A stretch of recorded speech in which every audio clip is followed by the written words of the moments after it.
Olá, tudo bem com vocês? Aqui quem vos fala é o pastor Alfredo, tudo bem com vocês? Então, meu objetivo hoje de gravar esse vídeo é exatamente falar sobre um assunto polêmico aí, que o pessoal tem me pedido, né? Sobre algumas coisas, eu vou falar no sentido mais como dentro de uma teologia, tá? Para responder algumas perguntas aí de pessoas. Existe alguns ouvintes, pessoas, amigos que gostariam de saber sobre esse assunto, entendeu? O que acontece? As pessoas falam as coisas, mas muitos não sabem realmente a fonte do que está falando. Então eu gostaria de tocar no assunto que perante os evangélicos, que nós, na nossa igreja, não somos evangélicos. Nós somos a igreja cristã, que não tem sistema religioso, que sistema religioso é sistema de homem. Evangélico, você pode ver, você não vai encontrar esse sistema na Bíblia. Então nós somos seguidores de Cristo, nós somos cristãos. Então presta bem atenção no que eu vou te falar. Eu vou te falar sobre alguma coisinha simples. Por exemplo, as pessoas me perguntam muito: pastor, na sua igreja existe esse negócio de jejum, de campanha, de correntes, essas coisas?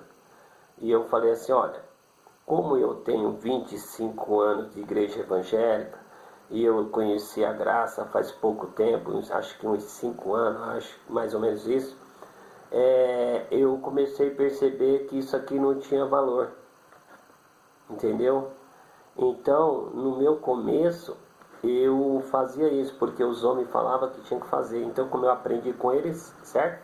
Eu tinha que seguir o que eles estavam ensinando. Eles eram pastores, eu era membro daquelas igrejas, eu chamo de gaiolinha, né? Onde prende as pessoas. Então, o que acontece? Eu tinha que fazer segundo o que eles estavam ensinando. Então, eu não tinha conhecimento, eu não sabia realmente a verdade, e aí eu seguia todos aqueles princípios e rudimentos que eles passavam para mim. Poxa vida, eu sofri muito, foi um tempo de muito sofrimento na minha vida. Olha, eu passei muitas coisas que em outra oportunidade eu falo para vocês sobre isso, dou esse testemunho para vocês. Agora no momento vamos abordar só esse assunto. Então, o que eu queria falar: quando você vai pegar sua Bíblia, desculpa, no livro de Hebreus, no capítulo 10, versículos 5 ao 8, vai estar escrito assim, Hebreus 10, do 5 ao 8.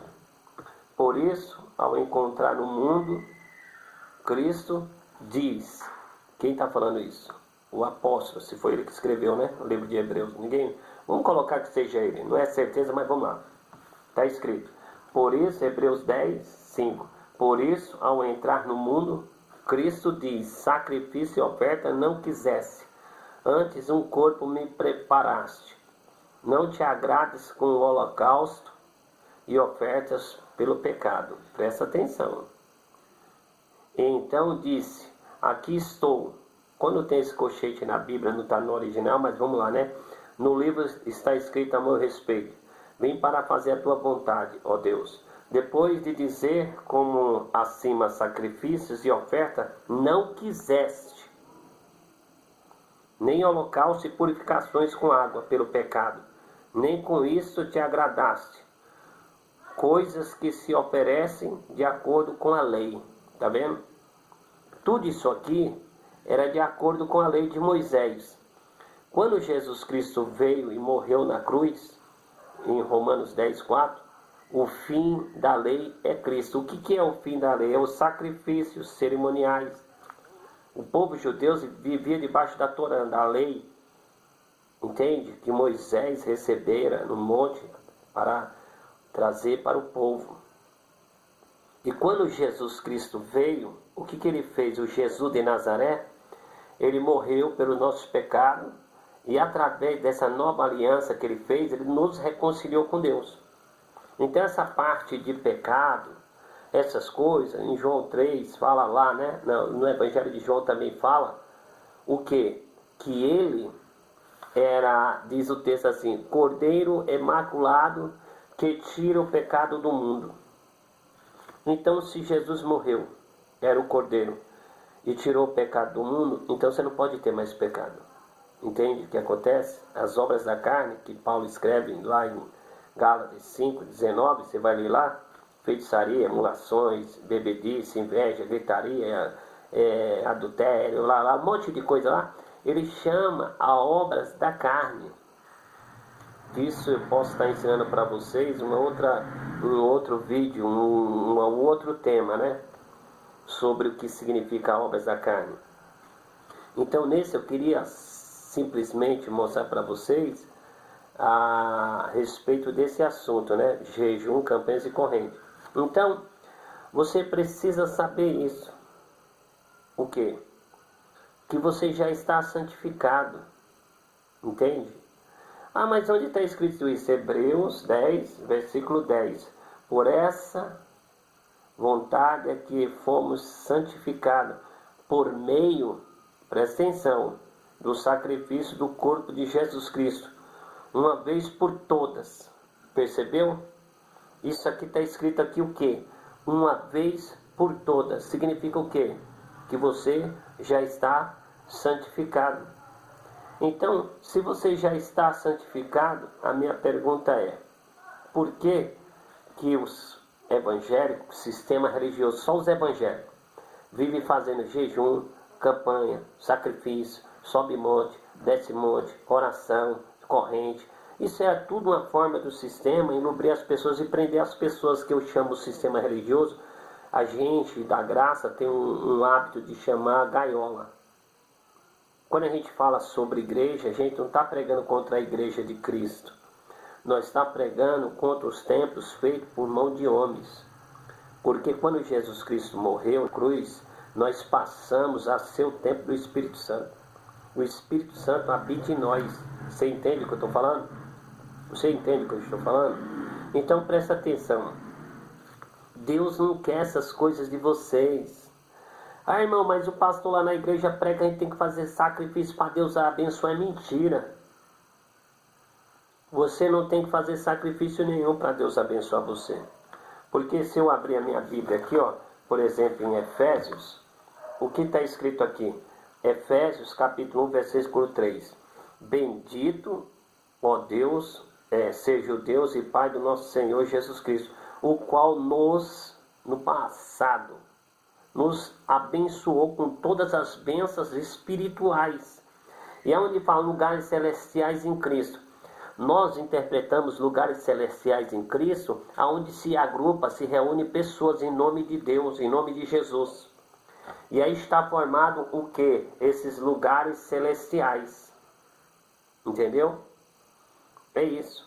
Então, o que acontece? A maioria das interpretações da Bíblia, as pessoas vão repetindo. Eu chamo de crenças limitantes. Eu, como terapeuta, como psicanalista, eu atendo pessoas com gravíssimos, muitos problemas. Por isso que eu falei, você precisa se libertar do sistema religioso igreja evangélica. Eles conduzem e induzem as pessoas de uma forma tão grande, a pessoa fica tão induzida, tão conduzida, que depois que ela sai do sistema, que é um sistema como um cárcere privado, não pode isso, não pode aquilo, você não pode fazer isso, você não pode fazer aquilo. Teve momentos que eu tive que falar com pessoas, você não vai acreditar, do sistema religioso, sistema evangélico. Problemas conjugais ao ponto da mulher nem ter relação sexual com o homem porque o pastor falou que era pecado. E a vida da pessoa estava sendo destruída por falta de sabedoria e conhecimento. Ele falava que fazer aquilo era pecado, que o pastor tinha falado que era pecado, e que não sei o quê. Então a vida das pessoas tem se tornado uma vida de sofrimento. As disfunções das pessoas têm sido essas, por causa da manipulação de igrejas e a petição de dinheiro para Deus abençoar. Eu li aqui em Efésios, você leu na Bíblia aqui comigo, que Deus já nos abençoou. Você já é abençoado. Por isso quando eu falo, é abençoado, Entendeu? Nós falamos graça e paz, abençoado. Eu não preciso falar Deus te abençoe, irmão. Deus te abençoe. Por quê? Porque Ele já te abençoou. Ô, irmão, mas quando que Deus me abençoou? Ele te abençoou quando Ele morreu na cruz e derramou o sangue dele e te purificou. Ele te transportou do reino das trevas para o reino de luz. Você vai ver lá no livro de Colossenses, lá. As epístolas paulinas mostram. Porque quando o apóstolo Paulo encontrou com Jesus, ele recebeu um apostolado do Cristo, Jesus Cristo. Não vou nem usar o termo grego no sentido de ungido aí, tudo bem. O que que acontece? O que que acontece? Esse evangelho fala assim, não era para os judeus pregar para os gentios. Por isso quando você vai ler a Bíblia, o Jesus dá ordenança aos discípulos, ele fala assim, não entre em cidade samaritana, nem vá pregar para os gentios. Prega ao povo de Jerusalém, entendeu? As ovelhas da casa de Israel. Não prega o gentio, nem o samaritano. Por quê? Porque esse ministério, lá na frente, você vai ver que vai ser de Paulo. Paulo vai receber esse ministério de pregar a palavra aos gentios, que somos nós. Gentio é outra nação, outro povo estrangeiro. E o que as pessoas no sistema religioso evangélico fazem? Ele manipula a massa, manipula as pessoas, colocando medo, pânico, ensinando as pessoas um monte de heresia. Deixa eu mostrar uma coisa para vocês aqui em Hebreus ainda, no livro de Hebreus, sobre o Hebreus 2, por exemplo, versículo 14, 2,14. Vou abrir aqui para você ver, eu estou lendo a Bíblia aqui, a minha tradução, eu gosto dessa tradução aqui porque ela é letra grande. É traduzida em português das línguas original hebraica e o grego. Entendeu? Texto da Bíblia por Alfat Brasil. É edição corrigida, tá? Então o que acontece? Hebreus 2,14. Vamos lá, ver o que está escrito aqui. Eu vou usar a palavra de Deus, não nada meu que eu acho que eu penso, é o que está escrito. Porque se eu for falar, eu como uma pessoa teóloga, eu vou ter minha própria, eu falo dissertação, né? Meu próprio entendimento, mas não estou falando de hermenêutica, nem de exegese, nem de homilética. Eu estou falando de quê? Eu estou falando de Bíblia, entendeu? Nem homília, nem hermenêutica, nem exegese. Eu estou falando de quê? Palavra de Deus normal, sem usar teologia. Tudo bem? Eu sou teólogo também formado. Beleza, mas vamos lá. Está escrito aqui, Hebreus 2,14. Visto, pois, que os filhos são pessoas de carne e sangue, filhos, está falando de quem? Eu, você, o próprio Jesus. Igualmente dessas condições, ele também participou. Quem participou? Jesus. Se vestiu de homem. Certo? Beleza. Para que por sua morte, presta atenção, a não ser que esse texto aqui, eu sou analfabeto e não sei ler. Eles não conseguem ler. Presta atenção. Por sua morte, ele está falando a morte de quem? Jesus Cristo. Ou Jesus de Nazaré. O filho da Maria. Presta atenção. Para que por sua morte destruísse. Você entende a palavra destruir? Consegue entender? Destruir? Se eu falar, vamos destruir isso aqui. Você sabe que destruir não existe mais. Acabou. Aquele que tem o poder da morte, a saber, o diabo. Ok? A terminologia aqui. Há um adjetivo, uma qualidade. Quando muitas vezes a gente, Satanás, diabo, muitas vezes as pessoas colocam como um ser, uma pessoa.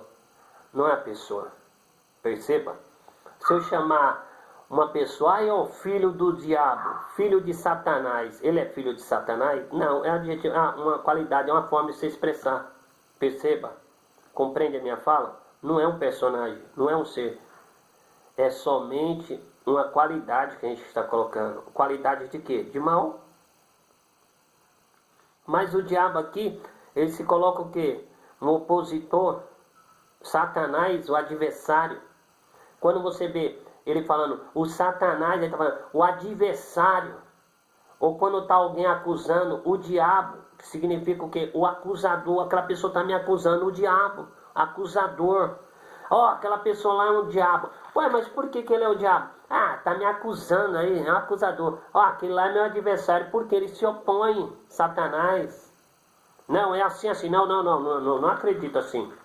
Eu não penso assim. Eu não acho assim. Eles trabalham com esse tipo de achômetro e eu trabalho com o que está escrito. Ô, irmão, mas por que que você, por exemplo, acredita na Bíblia? É porque a Bíblia, ela traz, é como o manual do homem. Como que o homem funciona? Peraí, deixa eu perguntar para quem fez o homem. Quem fez o homem? Pela minha fé, se eu sou evangélico, no caso, no cristão, como se usa o termo, se você diz que é evangélico, cristão, eu sou evangélico, não, eu sou crente, cristão, tá bom, então você leu a Bíblia? Não, mas o pastor falou, então peraí, mas a palavra do pastor não pode ser maior do que a de Deus. Não estou colocando você contra pastor, porque eu também sou pastor. Eu só estou apenas te falando que você precisa ler e entender. Ler e entender o que você está lendo. Porque senão não vai funcionar. Então, como que você interpreta as verdades na sua percepção como pastor? Você ensina na sua igreja? Eu ensino de uma forma simples. Eu pego a Bíblia, eu abro a Bíblia e eu ensino. Ô pastor, mas o senhor sempre foi assim? Não, não fui. Como que você era? Eu era igual ao sistema. Eu acreditava do jeito que eles ensinaram, porque eu nunca procurei saber realmente como que era a verdade. Eu fazia do jeito que eles falavam. Então, como que você chegou assim sobre a verdade?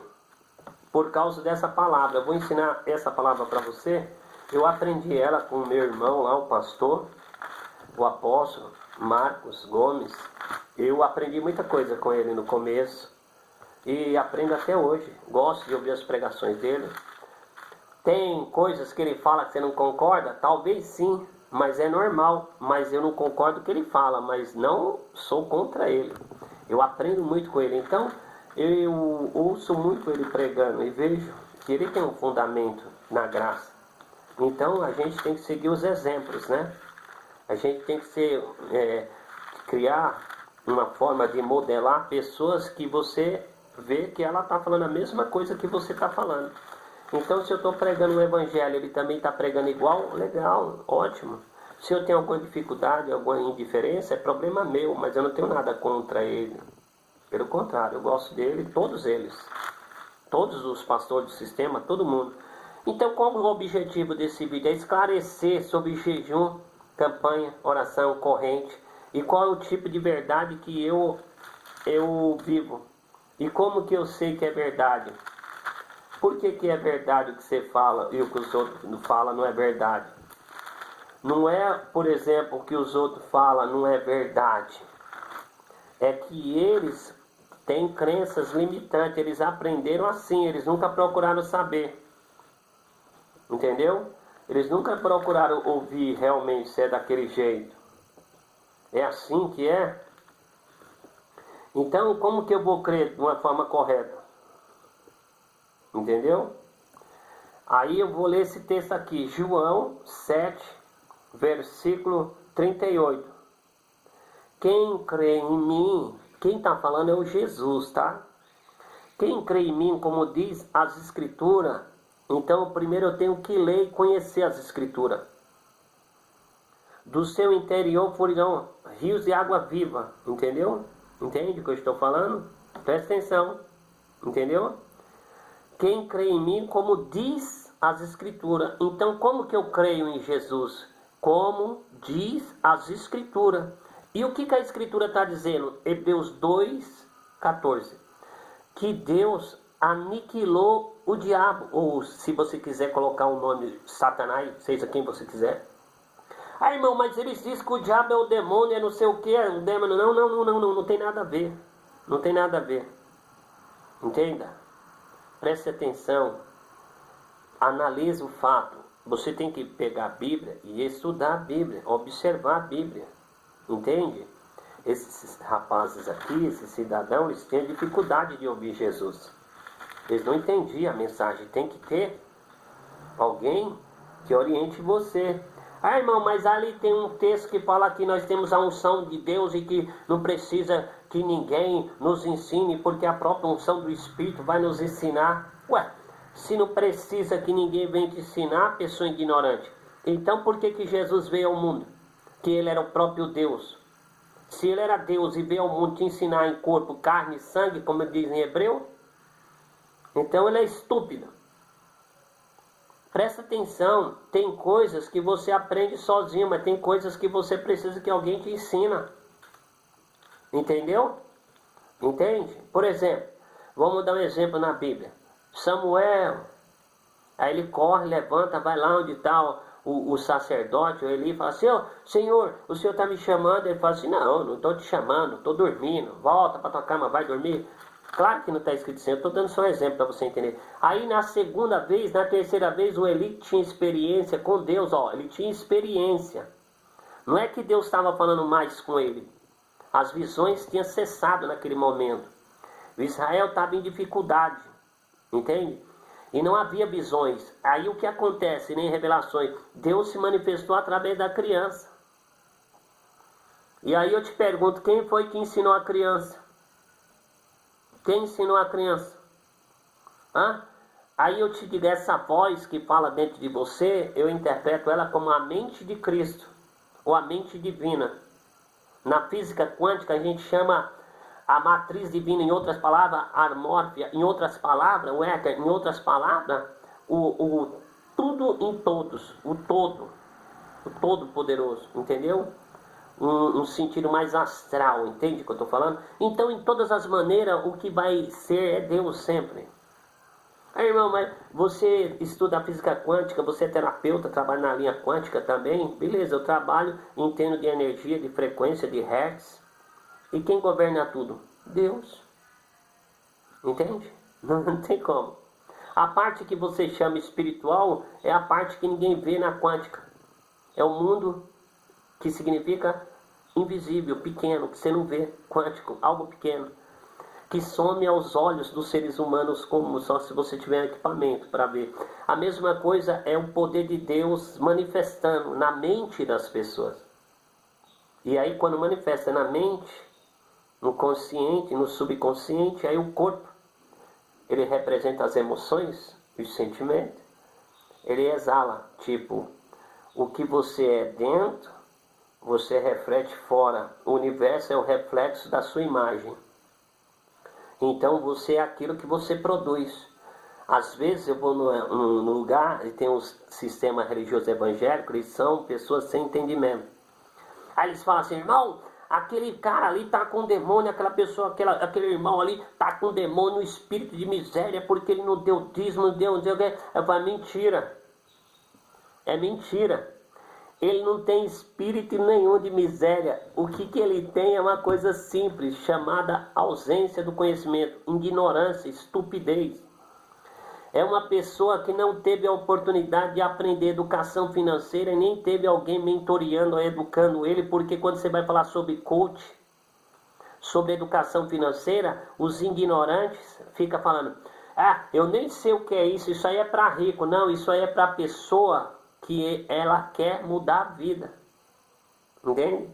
Aí ele vai lá, ele te ensina a administrar financeiramente. O Jesus foi para mim o maior coach que existiu na história. Ele ensinava as pessoas sobre riqueza, entende? Irmão, mas quando que Jesus ensinou sobre riqueza? Quando ele falou sobre a parábola das 4, por exemplo, ele falou que o homem saiu a semear uma boa semente. Boa semente quer dizer um método que ele levou para as pessoas. Uma maneira, um ensinamento, um pensamento. Entende? Qual era o pensamento? De plantar uma semente boa para ela crescer e multiplicar. Isso é o que? É riqueza. É fartura. E aonde que tem espírito de miséria, meu amigo? Se o Jesus nos fez perfeito, como nós temos texto aqui, nós estamos perfeitos. Eu tenho o hábito de fazer confissões de fé. Confissões de fé não é confissão de pecado não, tá? Porque os evangélicos falam que o ser humano tem pecado. Se você falar que o ser humano tem pecado, você está dizendo que o seu Deus, Jesus, é um mentiroso, que ele não fez nada. Porque se você for uma pessoa inteligente e raciocinar um pouco, como que se Jesus morreu pelos seus pecados e você tem pecado ainda, então como que é isso? Será que você nunca pensou, criatura? Será que você nunca conseguiu pensar um pouco? Pensa um pouco. Sai da crença limitante e usa o poder de enriquecer, que é pensar. Existe um livro de um homem muito sábio, ele escreve o seguinte: quem pensa enriquece. Porque pensar é uma coisa muito difícil. Você vê que os evangélicos eles não pensam. Não, eu não estou colocando todo mundo no saco e batendo. Eu estou falando que tem um neófito, né? Lógico. Porque quem pensa não vai aceitar uma estupidez dessa, né? Eu estou falando aqueles que são ignorantes. Não tem conhecimento, a ausência do conhecimento. Então o que acontece? O meu objetivo é te esclarecer isso. Ah, irmão, você é melhor do que os outros, você é arrogante, essas palavras suas mentirosas, não acredito que está desfazendo o sistema, todo desfazendo e vou continuar. Por quê? Porque tudo é mentira. Quer ver uma coisa? Quando eu faço a confissão de fé, é isso aqui. O que é uma confissão? A confissão de fé é assim: graça e paz a voz da parte de Deus. Quem está falando isso? O apóstolo Paulo, lá na 1 Coríntios, capítulo 1, versículo 3. Dou graças a Deus, ao meu Deus, por vossa causa, em razão da graça de Deus que vos foi entregue em Cristo. Está vendo? Ele está dizendo que já foi entregue. Você já recebeu. Aí ele diz assim: porque foste, vê se você entende isso aqui. Ou será que eu sou estúpido? Será que eu sou ignorante? Não consigo ler o português? Porque em tudo foste enriquecido. 1 Coríntios, epístola, carta ao apóstolo Paulo, escreve aos Coríntios, a igreja dos Coríntios. Versículo, capítulo 1 Coríntios, capítulo 1, versículo 5. Pelo amor de Deus, irmão, encarecidamente eu te peço, em nome de Jesus, abre teu entendimento, tenha a mente iluminada, olhos iluminados, presta atenção, porque em tudo fosse enriquecido. Olha isso aqui, nele quem? Em Jesus Cristo, através do Espírito que habita em você. Para quê? Nele, em toda a palavra, todo conhecimento. Assim como tem o de Cristo, foi comprovado em vós, assim como o testemunho. Perceba? E eu vou falar mais uma coisa para você. Presta atenção, aprenda isso aqui, ó. De modo que não vos falte nenhum dom. Olha isso aqui. Tá entendendo? Ô, irmão, o que você está dizendo? Eu estou dizendo que Deus está dizendo para você que não vai faltar nenhum dom para você. Porque quando eu falo plenitude, significa o estado completo. A palavra plenitude na psicanálise, na área da saúde, nas terapias, os psicólogos, eles não aceitam a palavra plenitude no estágio completo. A plenitude, na realidade, aqui nós vamos usar completo. O estado completo. Porque nós estamos falando do sacrifício que Jesus Cristo fez na cruz. É completo. Você não precisa fazer obra nenhuma. Por isso que quando eu leio isso aqui, eu tenho que ir para Efésios. Ó, eu vou para Efésios. As pessoas, os crentes não pregam para você que você tem que fazer isso, fazer aquilo para ser salvo. É mentira. Você não tem que fazer nada. Eu acabei de ler para você. É um dom completo. Agora eu vou te mostrar uma coisa. Ó. Em Efésios capítulo 2, versículo 8, diz assim, ó. Presta bem atenção, pela graça. Vamos interpretar a graça, um favor que ser imerecível, não merecia, nos termos. Não vou pegar e esquadrinhar a palavra, a etimologia, mas presta atenção. Pela graça sois salvo. Graça, vamos interpretar de uma forma mais simples. Uma pessoa agraciada, vamos usar o termo um favor que você não merecia. Alguém te deu, toma isso aqui. Pô, mano, eu nem mereci. Não, pega aí, tá te dando. Então, pela graça, pelo favor, por o que Jesus fez. Pela graça sois salvo. Está escrito aqui, pela graça sois salvo. Não é pelo seu sacrifício, não é porque você pecou. Ah, irmão, pecou. Não tem a marca. Você não tem mais pecado, Jesus já levou. Lá na cruz, Isaías, 800 anos antes de Jesus Cristo nascer, aproximadamente, que a Bíblia não é cronológica exata, mas presta atenção. 700 e poucos anos, 800, o profeta Isaías lá no capítulo 53, versículo 1, ele vai dizer assim, quem deu crédito à nossa palavra, quem ouviu a nossa pregação, ele já disse que ele brotou como uma semente, um renovo, um broto quer dizer o quê? Uma coisinha novinha. O evangelho da graça é algo novo que os evangélicos desse sistema não conhecem a graça. É onde você não tem que fazer nada, você tem que acessar. Você entende? Você já acessou uma conta? Alguém te dá uma senha, você acessa? Quando você acessa, você desfruta de tudo que tem lá dentro por causa do acesso. A senha é Jesus Cristo. Ô, irmão, mas Qual que é a senha? Jesus Cristo. Mas como que usa isso? Pela fé sois salvos, isso não vem de vós, é um dom gratuito de Deus. Está escrito aqui, pela graça sois salvos, por meio da fé. E isso não é vosso, é dom de Deus, não é por obra. Ah, irmão, você tem que fazer a obra. Aproveitando já essa oportunidade que temos hoje de conversarmos assim, olho no olho, como se nós estivéssemos face a face, através da tecnologia, que é uma bênção que Deus nos deu para nos ajudar a se comunicar com uma massa imensa. Eu quero dizer para você, outra coisa que os evangélicos do sistema religioso, os pastores ensinam que é errado, é dizer que você tem que fazer obra de Deus. Obra de Deus não é fazer nada. É engraçado, eu não consigo compreender isso. Vamos repetir aqui, Pois somos obra sua, criada em Cristo Jesus para as boas obras, as quais Deus preparou antemão para que andássemos nela. A obra, Jesus já fez lá na cruz. Entende? Agora, quando eles usam a palavra obra, que eles usam no sentido de... Eu vou te mostrar por que eu falo sistema religioso, igreja e gaiolinha, que você tem que sair das igrejas. Porque a igreja, ela te prende assim, ela fala, você tem que fazer a obra de Deus, você tem que ganhar alma para Jesus. Ninguém ganha alma para Jesus, isso é uma heresia. Ninguém faz obras de Deus, porque a obra de Deus quem fez foi Jesus Cristo. Deixa eu te perguntar, quando Jesus Cristo nasceu, alguém pôs a mão nele? Não.